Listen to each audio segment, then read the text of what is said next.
Good evening, everyone. Good evening.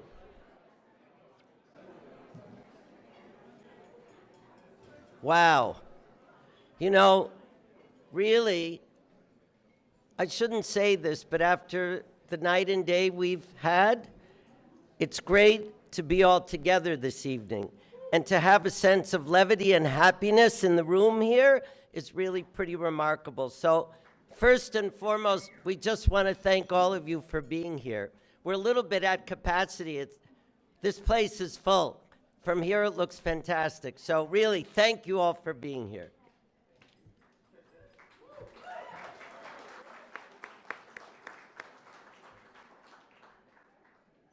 So, on behalf of Sherry Aronson, the chair of our board, and all of our board members who are here, without whom we couldn't do any of the things that we do, it really is a pleasure to have you here for the opening of Draw Them In, Paint Them Out, Trenton Doyle Hancock Confronts Philip Guston.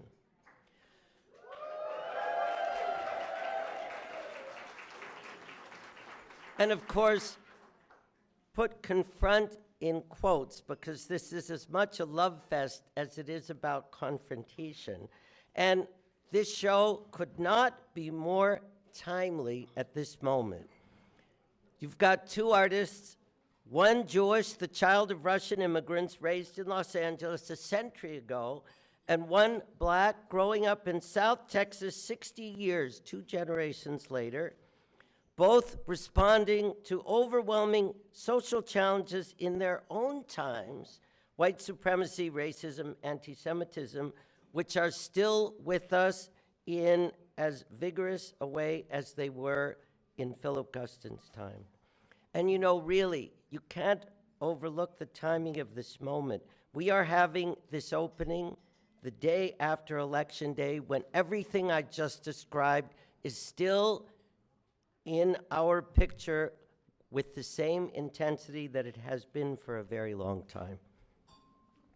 You know, I was a student of modern art history, which those of you who also focus on this last century plus is a history of challenging times that produce new artistic vocabularies. You all know this. World War I produced Dada and Surrealism. World War II produced abstract expressionism, color field. This museum's history, and again, many of you know this, in the 1960s particularly, was about showcasing artists recovering from the PTSD of World War II, shifting the spotlight of contemporary art from Europe to the US, and creating new visual vocabularies in the 1960s. Philip Guston was an anchor among them. I arrived here just about 1 year ago, so just after October 7, a moment that added to the complexities of these times, and alas, added to those complexities in a way that is still with us today. This exhibition of Philip Guston and Trenton Doyle Hancock was already on the schedule, and what it did for me as I arrived was to reinforce our place in the story of the resonance between art and art history and the challenges of any given time. Fast forwarding to today, and with Trenton in this picture, you can imagine the exciting endorsement that this was for me arriving here at the Jewish Museum, and really adding for me and underscoring for me the power and the meaning and the potential of this place. Early on in this past year for me, I had the opportunity to sit with Musa Guston Mayer, Philip Guston's daughter, to understand her sense of the paramount importance for Philip Guston of what his legacy would become. Not to be so much about his work, but rather to be an inspiration based on his work for other artists of subsequent generations. Trenton is iconic in this regard. And of course, over the last year, I've had the privilege to experience Trenton's collaboration with Rebecca Shaykin, our curator for this exhibition.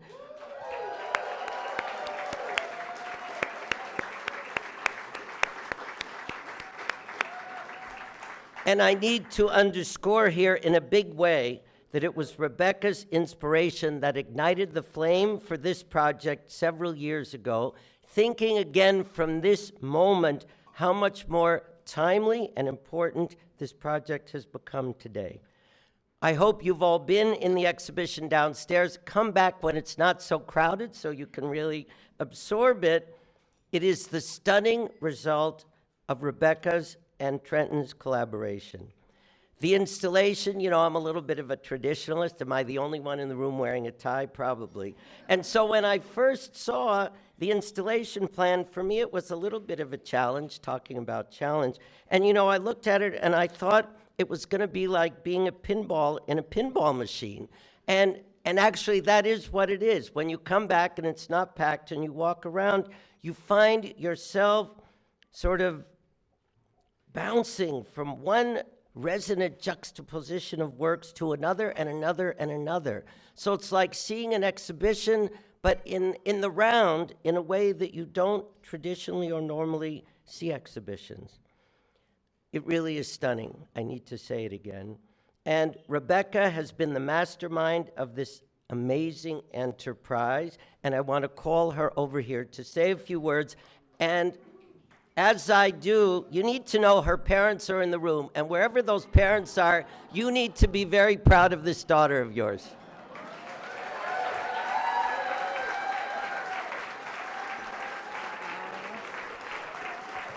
Thank you. My goodness, James, thank you so much. Thank you. And thank you, everyone, for being here tonight, friends and family, a lot of familiar faces. This has indeed been an eventful week already, only Wednesday, but we're so pleased to see such an immense gathering now that I'm seeing all of you here in this room. This is really remarkable. I am very grateful for the energy that you're bringing to this particular day. Draw Them In, Paint Them Out presents a unique opportunity for us here at the Jewish Museum, where we are dedicated to promoting dialogue across cultures and communities.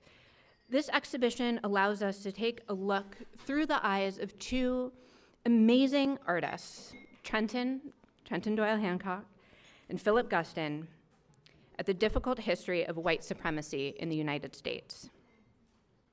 As an art museum, we look to artists to help us make sense of the world. The great Jewish painter Philip Guston had long been on our minds. His satirical paintings of the Klan from the late 1960s are still a powerful rebuke to bigotry in all its forms. Then a few years ago, I had my first encounter with one of Trenton's exchange paintings. It was a bright and luscious, multi-layered canvas with a Yiddish title to boot, in which his superhero Torpedo Boy faces off against Guston's buffoonish Klansmen. I knew right away that there was an exhibition to be done pairing these two artists together. Trenton had been drawing inspiration from Guston for over the past 30 years, letting his spirit guide his work in the studio. And like Guston before him, Trenton's paintings examine the American condition in ways that are emotionally raw and darkly humorous. Many chips have to fall into place in order for an exhibition like this to come to fruition. I extend my heartfelt gratitude to all our funders and lenders, many of whom are here with us this evening, without whose support this exhibition simply would not be possible. And I am deeply grateful to Musa Mayer, president of the Guston Foundation, for her open embrace of this exhibition concept and for her genuine interest in deepening the dialogue between Trenton and her father. Musa, it has been an honor to work with you on this project, along with your compatriots Sally Raddick and Anders Bergstrom, both of whom provided indispensable guidance and support with all matters related to Guston. Paula Naughton has been an invaluable partner to both Trenton and me in our journey together. I am so indebted to you, and to the whole rest of the team at James Cohan, as well as to Shulamit Nazarian and Seth Curcio for everything you've done to support Trenton's work and the process for this show. I also want to take a moment to recognize Andy Chen and Wakas Jawad of Isometric Studio, as well as John Key and Chuck Gonzalez of Marcos Key. That's right. I hope by now you have all seen the show downstairs. I think James really put it brilliantly with his pinball analogy. This incredibly inventive, just out of this world exhibition design and the graphics give us a truly novel spin on both these artists' work. We are also so proud of the accompanying catalog, which benefited immensely from Art Spiegelman's singular voice and from Valerie Cassell-Oliver's historical insights. I thank them both for providing vital cultural context for the subject at hand. So in addition to this remarkable creative team, I am deeply, deeply indebted to the staff of the Jewish Museum. My colleagues across all departments here have contributed to this project in ways too numerous to mention tonight. I hope they will forgive me. But I did, however, want to give special thanks to our director, James, and our Senior Deputy Director and Chief Curator, Darcy Alexander, for all your invaluable input and guidance along the way. Thank you both so much. Yes, absolutely. Last but certainly not least, Trenton, I want to thank you for entrusting me with your story and for so generously allowing me into your wondrous Moundverse. You have been an ideal co-conspirator on this project from conception to execution. Over the years, you have taught me so much about the importance of maintaining a sense of wonder about the world, as well as a profound sense of justice. And I hope our exhibition will give our audiences an opportunity to feel the same. So without further ado, I'd like to invite you up to the stage to say a few words.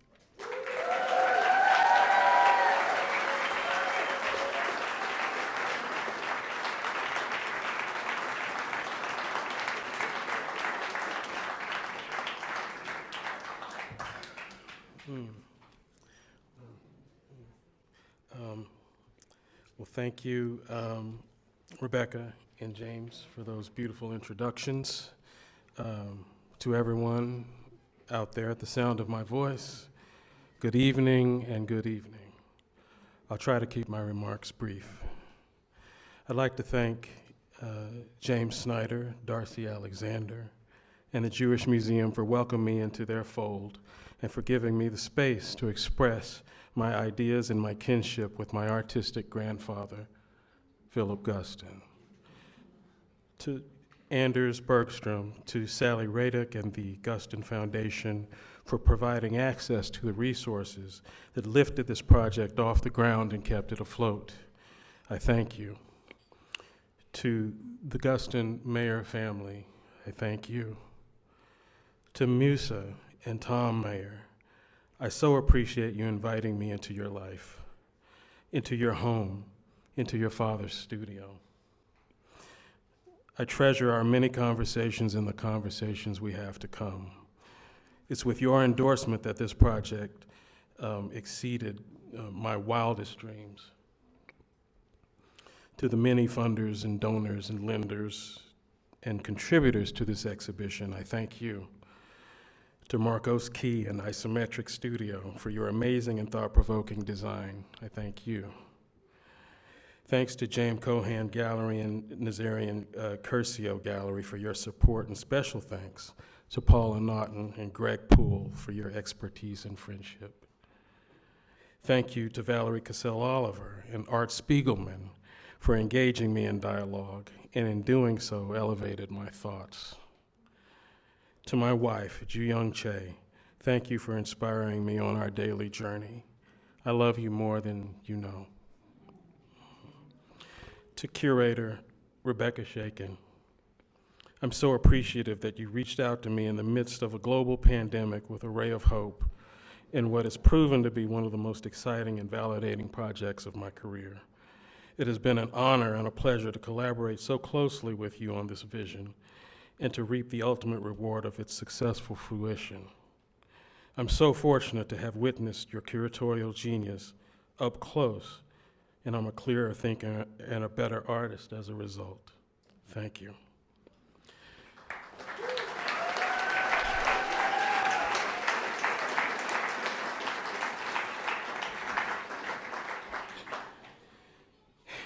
And Thank you, technology. Thank you to Philip Guston for pushing me to be more critical of myself and my surroundings. Thank you for your bravery to locate the truth when it looks like a lie to everyone else. For being my Obi-Wan Kenobi, the glowing ghost in my studio. Our relationship has been at times a contentious one, as I'm not always the best student. However, my admiration is great.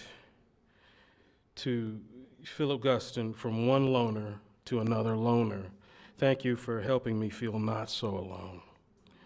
Your Klansman paintings faded to black when you opted to explore different types of imagery. I once thought that this was a mistake, that these evildoers were never brought to justice within your narrative. How wrong was I? What you were really telling us is that the hoods only went into the dark shadows, plotting, only to emerge again one day. White supremacy is a demon of hate and chaos, and despite many attempts to reason with it, it defies all reason. It thrives on stupidity and fear. Guston understood this, and his paintings illuminate something sneaky regarding the nature of white supremacy and its role in the inking and the re-inking of the American contract. To all at the sound of my voice, be strong, listen to one another. It's not over. For me, with hope somewhere still in my corner, I will continue to paint. Thank you.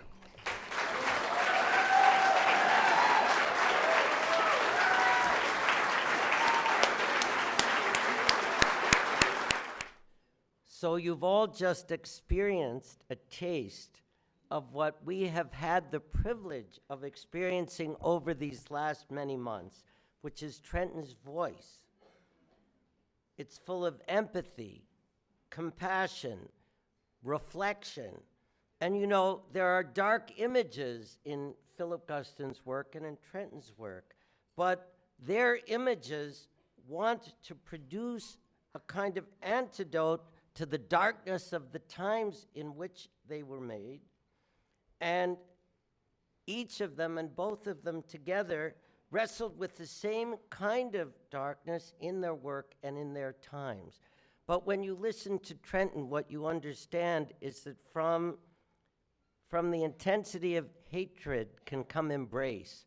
And this is something we all need to learn, to understand them, and we all need to practice. And just at the moment that we're in, it couldn't be more timely to know someone like Trenton who knows how to do this and to understand and appreciate what he does and the legacy from which he comes. So let's thank him again.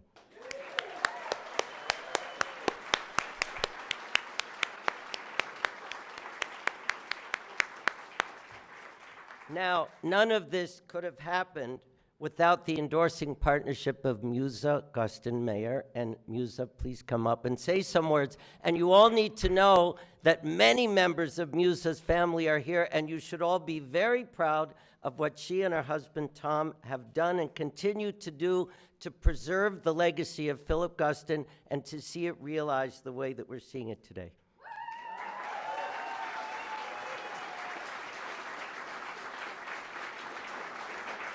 Thank you, James, and thank you, Trenton, and thank you, Rebecca, and all who have worked on this incredible project. Today, sitting here, standing here, I'm thinking about history.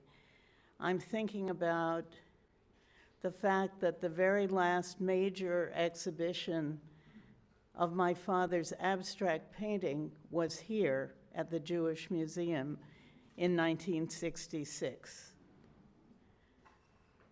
And after that time, as those of you who know my father's work may realize, his work underwent a profound transformation. And many of the works that you see of his downstairs, the hooded figures, were in the very first exhibition of his later figurative work, now recognized perhaps as the culmination of his career, but at the time, completely rejected by the art world. And I now believe, based on the history of the last half dozen years, I guess, that it really was the disturbing nature of his dialogue with white supremacy that began when he was only 20 years old, actually 17 years old. There's some wonderful photographic representation of works that he did as a teenager when he was very involved in Los Angeles. And one of the things that disturbed him most was the activities of the Ku Klux Klan. He was inspired in part by the Mexican muralists who believed that art was for the people, to create an incredible mural now undergoing conservation in Morelia called The Struggle Against Terror. And that work was painted 90 years ago. So it's very sad to say that the same forces are still alive in our country today that were in his early years, but art does provide a way of reckoning, of coming to terms and offering some degree of solace. And I hope that each of you can take some solace today in seeing the wonderful works of Trenton Doyle Hancock and Philip Guston displayed together in dialogue downstairs. Thank you very much.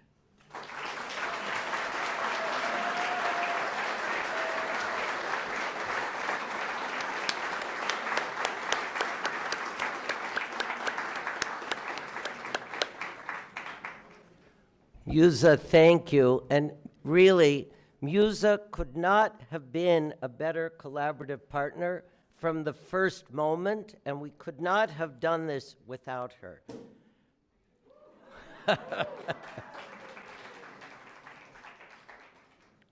But you know, getting something like this done isn't just about endorsing support, it's about support. And actually, the Guston Foundation was one of our 2 lead sponsors for the exhibition, matched by the Ford Foundation.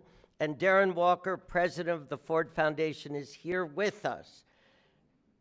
Darren, from the first moment, understood the importance of endorsing this project. He understood our approach for interpreting Guston's and Hancock's iconographies through their voices and the voices of the vocabularies that they shared.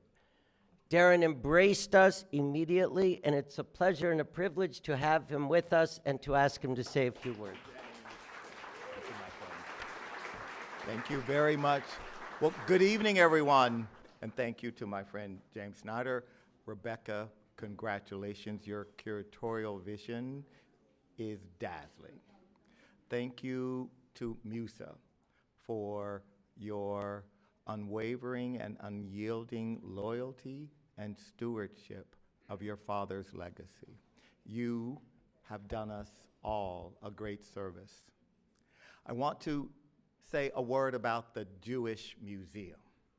This institution has been at the forefront of risk-taking and presentation of some of the most important art of our time. And James, I'm so delighted that we can help in a small way in making this exhibition of Trenton's genius and Philip Guston's genius come to life. It's so easy to be depressed, dejected, demoralized, disgusted, and then we are in community. We are reminded why we would much rather be here in community than at home alone. Because art can save us from, can save us from the cruelty and vulgarity and grotesqueness that we are confronted with on a daily basis. Because art brings us beauty. It reminds us of our humanity. And in the case of this exhibition, both Trenton and Philip Guston hold the mirror up to us and ask us to look at ourselves. I'm so grateful that the Jewish Museum exists. We must work hard in the years ahead to promote and preserve our cultural institutions that play the soundtrack back to us of who we are as a people, as a civilization. Because this idea of who we are as a people may become more contested in the days ahead. I want to leave you with something that a hero of mine, John Lewis, wrote about challenging times. He wrote, "We used to say that ours is not the struggle of one day, 1 week, or 1 year. Ours is not the struggle of one judicial appointment or presidential term. Ours is the struggle of a lifetime, or maybe even many lifetimes. And each one of us in every generation must do our part.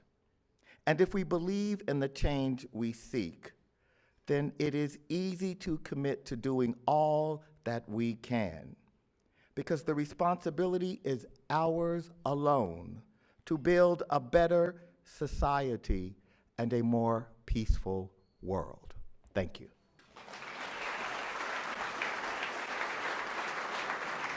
Darren, thank you for those wonderful words. Really, thank you. Really, thanks to all of you for everything that you've had to say coming out of our experience of being with this exhibition just this evening.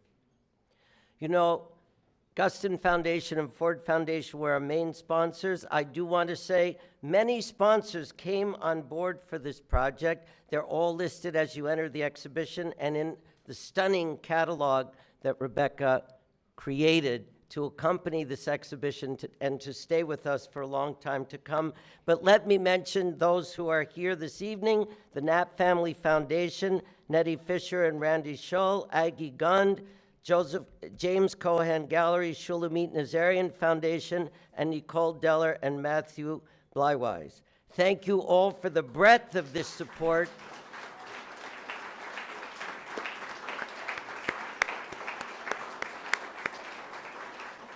And the breadth of this support really has a lot to say about the broad understanding of what a project like this is about. So, as Darren just said, I also often say that art and culture, the importance of art and culture in a time like this, has to do with offering a pathway to a brighter time ahead. In the moment we're in, I don't think we need a pathway. We need a superhighway or an expressway. Maybe this show can lead the way in that respect. And that would be something amazing and gratifying for us to have accomplished here. You know, there's this biblical mandate about being a light unto the nations. I think it's about art and culture being a light unto the nations and a path forward, if not an expressway forward. And if we can have something to do with that, and if we're stimulated by the work of Philip Guston and Trenton Doyle Hancock, this is something really big. So we are very appreciative for all of this, and thank you all for being with us. You really have to stand up here and see what it's like on a day like this to see so many of you here. It's really great. You are adding light to this moment for all of us. Enjoy the rest of the evening, and thank you for being here.